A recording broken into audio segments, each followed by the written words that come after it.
guys, today I'm going to be sharing some of my favorite romantic love movies. Sorry for this shadow right here, it's annoying. It's because of the sun, but I apologize for that. I'm not going to be putting these in any particular movie. I'm just going to share some movies that I have enjoyed over the years in case you're looking for something to watch this month or just at any time and you're kind of wanting to watch something romantic in nature. I'm not going to be including lighter romance movies like romantic comedies in this particular video, even though I do enjoy those types of movies as well, but this video is going to be mostly romantic-esque dramas or just, general romance movies. It's not a genre that I watch a ton of, but I've definitely watched a lot of them over the years, enough to compile, pretty decent sized list. There's some movies I've definitely forgotten because I don't keep a running list of movies, or I haven't started to until recently. So if I remember them in the future, I will make a part 2. But let's jump into it. Again, no particular order. So first movie on my list is Love and Basketball, and that came out in the year 2000. I watched this movie a lot when I was like a teenager, so it's an old favorite of mine, but Monica and Quincy love and play basketball together through many life challenges from childhood to adult, so it follows these two characters from when they're younger to when they grow up. There's a lot of basketball involved, which I used to play basketball, so that's why I think I enjoyed it, but it is actually a very good love story as well, and I do enjoy it. I haven't seen it in a long time. So next we have Like Crazy, which came out in 2011, and it's about a British college student falls for an American student only to be separated from him when she's banned from the United States after her student visa runs out. So I really enjoyed this movie. It's kind of like has indie vibes to it, and I just like the way that it's filmed. I like the characters. I enjoy the storyline. I feel like it's very, like, you really can feel, what these characters are going through. Next we have Love Actually, which is 2003, and Love Actually is an ensemble cast around Christmas time following many different, love stories, and they all interweave with one another for the most part, and I just really enjoy this movie. It's a movie I watch around the holidays every year, and I just enjoy a lot of the storylines. It's a movie I can watch again and again, which I don't usually like to rewatch movies unless there's been a significant amount of time that has passed, but I can watch this one every year, no problem, and still be tearing up at certain storylines. Next we have Last Night, which is 2010. This movie follows a married couple, which is played by Keira Knightley and then Sam Worthington, and both of them are being tempted by other people, to stray from their marriage. So you follow basically the events of one evening. You follow the husband's side and then you follow the wife's side and see what's going on there. I don't want to give anything away, but it's a movie that I very much enjoy. Next we have Mystic Pizza, 1988. I don't know that I would so call this like a romantic drama, but there's definitely a lot of romantic elements within this movie. We are following 3 women that work at a pizza shop in Mystic, Connecticut, and they all have their own different entanglements with love going on, so I guess you could consider it a romantic movie. It's one of my personal favorites. I just really enjoy it. I really enjoy Julia Roberts in this movie. And I like the different storylines. You have one character that is nannying for a family, and she's starting to develop feelings for the father. Another character is, struggling financially, but she meets this rich guy and, starts to develop feelings for him.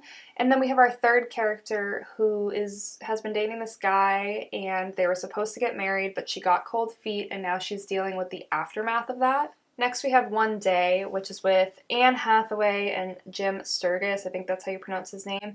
This is, 2011, I believe. Yes, 2011. This takes place on July 15th, and then we get to see July 15th, every consecutive year after. I don't know if we see every consecutive year, but we follow a pretty large time span. I would guess it would be 10 to 20 years of meeting up with these same characters played by Jim Sturgis and Anne Hathaway every year or every other year. It depends. I don't know if they cover every single year.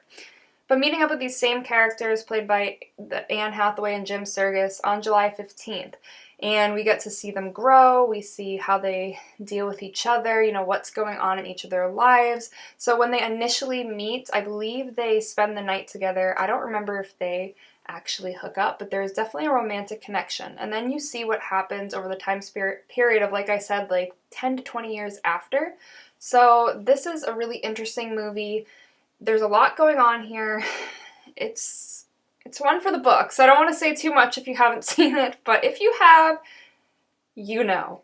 Next we have Safe Haven 2013. This is a Nicholas Sparks adaptation. I don't know what it is about this movie, but I've always really liked it. It's a movie that I can watch again and again.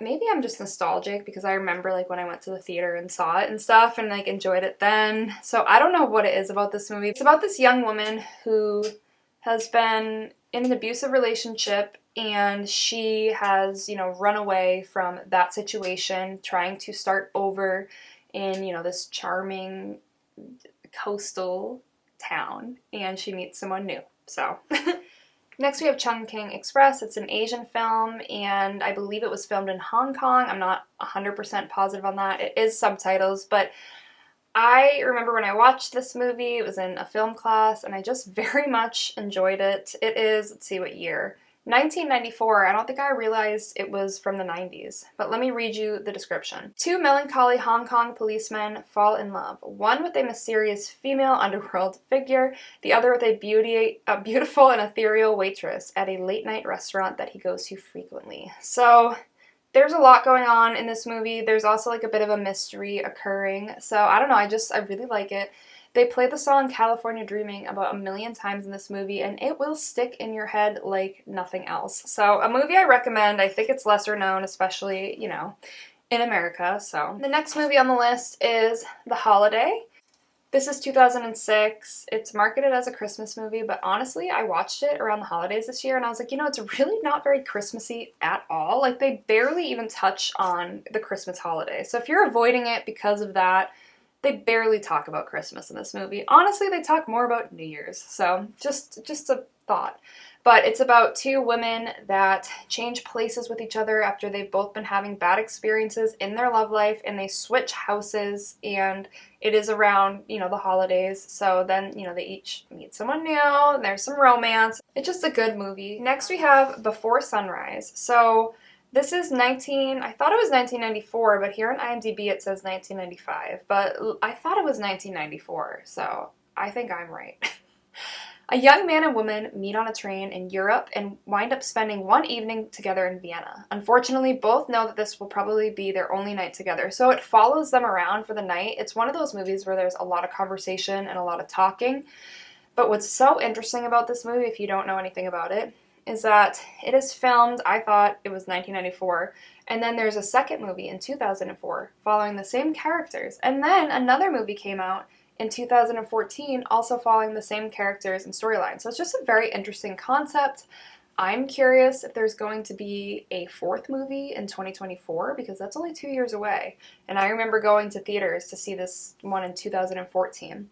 But it's just one of those movies where it's interesting and like you're just following this natural relationship form. And I would definitely recommend it if you haven't seen it. Next, Stuck in Love 2012. So a writer and his ex-wife and their teenage children come to terms with the complexities of love in all of its forms over the course of one tumultuous year. Can't say that word. One tumultuous year. Okay. So this is following a few different storylines. We're following this man, the writer. I believe who is this? Greg Kinnear. So we follow his situation. I don't know if he's divorced or separated. I can't remember.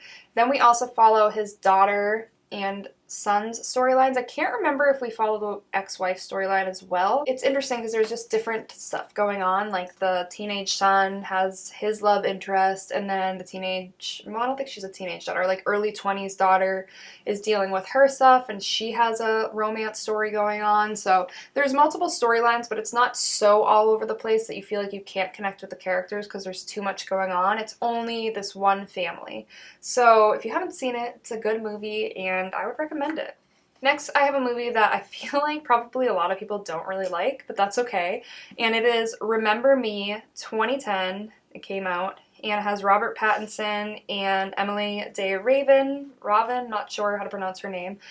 But these characters meet and, you know, they fall in love, but they have outside issues really surrounding their relationships with their fathers. Each of them have a complicated relationship with their fathers. I don't want to give too much away. If you know, you know with this movie. But I watched it because I liked Emily, I never know if it's DeRaven, from Lost. She plays Claire. I love that show. And I like Robert Pattinson. So that's why I originally went into it. But it's one of those movies that really sticks with you. So, you know. Next, The Spectacular Now, 2013, and this has Shailene Woodley and Miles Teller. A hard-partying high school senior's philosophy on life changes when he meets the not-so-typical nice girl. I remember originally watching this and not expecting much, and being pleasantly surprised by the direction that the movie took. It's like one of those coming-of-age / romantic movies, and I liked it. I thought it was different. It was not quite what I was expecting, and that was like a pleasant surprise for me. It's one of those movies that's really following the characters more so than like a very constructed plot. Dear John, sorry to include multiple Nicholas Sparks movies on here, but Dear John, 2010, and I don't like love all Nicholas Sparks stuff, okay? It's just, I'm not a big romance watcher, so I only have so much to work with. But this movie is it's a romantic drama about a soldier who falls for a conservative college student while he's home on leave. This movie, I honestly like it more for the relationship with the main character who's played by Channing Tatum and his father, and that whole situation. It's one of those things that sticks with me, and that wouldn't be considered romantic, but because it is a romantic movie, that's why I'm putting it on the list. Yes, I enjoy the whole situation and romance between Channing Tatum and Amanda Seyfried, but I actually remember this movie and it sticks with me because of the relationship with his father. Now, I did read the book too, so I'm not sure if it's like, you know, some of my memories are coming from the book and some from the movie, but I thought it was a good movie, and I like how it ends, I guess. I don't want to say too much if you haven't seen it, but I like a good open ending. Next, and it's funny, I haven't thought of this next movie in years until the other day I randomly thought of it, and now I really want to rewatch it. I feel like I could hate it though, so I'm including it on this list, but like, I'm not to be trusted. I haven't seen this movie in years, so... We have The Last Kiss, which came out in 2006, and I feel like when it came out, a lot of people hated it, so let me know if you're one of those people. Okay, whoever wrote this description on IMDb, it is like filled with type. I can't even read this. Okay,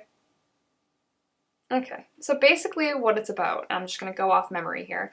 It's this guy who's married, or if he's not married, then he's like in a serious relationship or engaged. I think he's married though. Does it say if he's married here?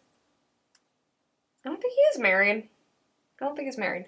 But he's been in a long-term relationship, and he's a little bit older, maybe in his 30s, and he meets this younger girl, and you know where that's heading. It's it's nowhere good. But this movie's very like dramatic, and I just remember enjoying it. I'm gonna rewatch it, but if you're looking for like a different sort of romance movie that's not like all butterflies and rainbows and all of that, like this movie might be for you because it's kind of about like, you know, it's about cheating and what happens after that, and it explores like the current relationship, and you know, I don't know, I don't want to give too much away, but I enjoy it, I think. Okay, next, again, a little bit controversial, we have The Reader, 2008. And I read this book and then immediately watched the movie after, and I don't believe I've seen it since. So it's another one I'm going to have to rewatch. It has Kate Winslet, who I do love Kate Winslet. I wouldn't like call this a love story. It's definitely like, you know, got some questionable stuff going on in it, but the movie itself is interesting, and like it's just one of those movies that sticks with me, I guess. But it's definitely like, it's dark. It's not like a super dark movie, but I don't know. Let me read you the description. Post-World War II Germany, nearly a decade after his affair with an older woman came to a mysterious end, law student Michael Berg re-encounters his former lover as she defends herself in a war crime trial. And I think I liked this just because it was different. Like, it was nothing I've ever read before, and it was, like I said, it's dark. I mean, this is somebody who was a Nazi, but it's also somebody that this man had an inappropriate relationship with, honestly, when he was younger. So I don't know, it's just like it's not like a movie where I'm like, oh my god, I love this romance or anything like that. It's just an interesting movie that I guess is kind of marketed a bit as a romance, and there's romantic elements, but I like the way that it's filmed. As far as I remember, it's probably one I should rewatch, but it's one that has stuck in my memory over the years. So next we have Titanic, 1997.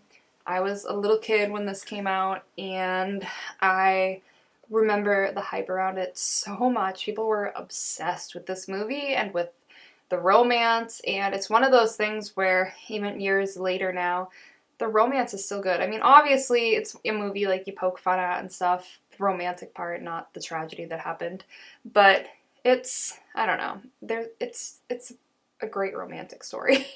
Like, I'm not gonna lie, it's great, you know? And I feel like you really feel the chemistry with the characters in this movie, and it's just like one of those things where it's like, you know, Jack is the underdog, and you want so desperately for this love story to work out. So that's all I'll say if you've never seen it. It's just two passengers on the Titanic. One of them is rich, one of them is poor, and it's their love story. I try not to give too much away. I don't know who hasn't seen Titanic, but I'm old now, so I don't know if it's like not a thing people watch anymore. Next we have The Great Gatsby, and I am referring to the 2013 version, or, you know, adaptation. A couple things. I loved this book when I was younger in high school. I had to read it, and a lot of books I didn't like, even though I loved English classes and all of that stuff. But there's a lot of books I found boring. I found this book very interesting, entertaining, and it was like I was really into The Great Gatsby at the time. That being said, years later now, I watched this movie, and I liked it. Like, I didn't love it, but there is a scene in here that is so memorable to me, and like it just, I can't leave the movie out because of it. And it's the scene where Leonardo DiCaprio's character comes in out of the rain and sees Daisy, and she sees him, and like, I don't know. I have to rewatch it. I only ever saw it in theaters, and then I never watched it again, but I know that I love the book, I love the story, and I just love that scene, and it's being included, and I need to rewatch it. I'll probably love it. Next, and I haven't seen this movie again in a while, but I really liked it at the time. We have Pearl Harbor 2001 with like Ben Affleck, Josh Hartnett, Kate Beckinsale, and yes, this is like kind of a random movie. It's not the best movie, but I was really into it at the time and watched it a million times. So if you've never seen it, it takes place around the tragedy of Pearl Harbor, which happened in America in the 1940s, you know, pre-America entering World War II officially. So it's also following the story of, I believe, is she a nurse? I think she's a nurse, the Kate Beckinsale character, and she's in love with, you know, there's a love triangle. I don't want to give too many details away if you've never seen it, but there's a love triangle. I know a lot of people don't like those now, but I guess I do in certain scenarios. I like them, unless they're like really annoying. But anyways, she is having a love triangle with these two best friends, and that's just as much as I'm going to say about that. So it's a good movie. And then finally, I know I have other favorites, but for some reason, oh my gosh, no, I have two more, okay? Because I can't include two Nicholas Sparks and then not put like the best Nicholas Sparks on the list, which is The Notebook, 2004. So The Notebook is a poor yet passionate young man falls in love with a rich woman, and they have to be separated because of their social differences. It's just a really good movie, and if I'm gonna include Safe Haven and Dear John, then I have to include The Notebook. Like, there's some scenes in there that are just epic. Like, what's his line? Wait, I don't know. It wasn't over, and it still isn't over. You know, like Out in the Rain. It just, there's some moments in this movie that are great. When I first saw it, I actually didn't really like it that much. I thought it was too forced, and then I watched it like again and again and again and decided that I loved it. So, and I was actually a Ryan Gosling fan before this movie, but I can't remember like what I knew him from. I think it was like Murder by Numbers and The United States of Leyland. So I had watched this movie as a Ryan Gosling fan already, and then it like, you know, just intensified it. And I also became a Rachel McAdams fan from this movie, and she was also in Mean Girls the same year. So anyways, the last movie on this list, we have Moulin Rouge, which is 2001. It has Ewan McGregor and Nicole Kidman, and Nicole Kidman is one of my favorite actresses of all times. I don't really fangirl anymore over celebrities, but if I were to pick somebody that I would fangirl over, it would be Nicole Kidman. So yeah, you know, I just love her. So anyways, Moulin Rouge. Actually, let me read the actual description for this. Okay, I haven't seen it in a while and I really want to see it, but like I could just sing any of the songs right now because I remember them so well. A poor bohemian poet in 1890s Paris falls for a beautiful courtesan, is that how you say it? And nightclub star. This is a musical, but it's using songs that are already, at least at the time, in pop culture, so, and like kind of revamping them a bit. Like for example, they have Your Song by Elton John, I Will Always Love You by, you know, Dolly Parton and Whitney Houston. So they took those songs and used them like within this musical where this, I believe he's a poet, they said, right, a writer, meets this woman who is, I think she's an escort, and they fall in love, but it's one of those relationships where it's just doomed from the start.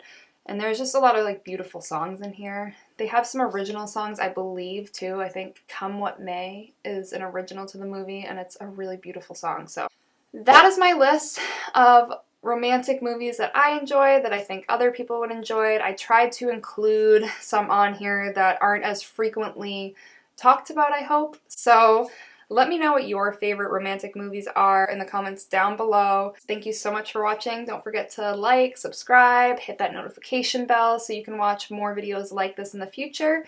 And thank you so much for watching. Until next time.